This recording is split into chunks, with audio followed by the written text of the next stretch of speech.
Everyone, I want to share this Bible verse. In Matthew 10:39, Jesus said, "Those who try to gain their own life will lose it, but those who lose their life for my sake will gain it."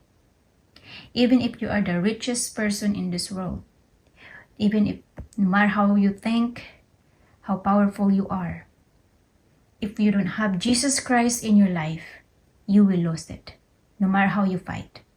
Because Jesus Christ is the only source of life. He said, "I am the way, the truth, and the life."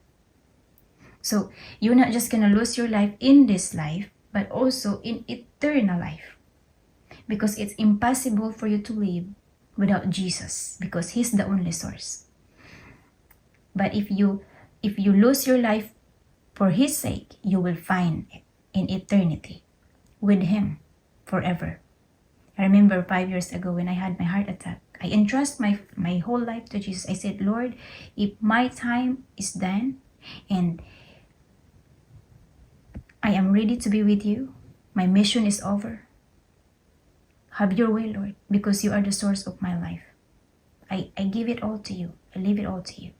But Jesus heals me completely through His own power, because my mission is not done yet. And I'm here in front of you to testify that Jesus Christ is the only source of life. That if you fight your life for your own sake, you will lose it.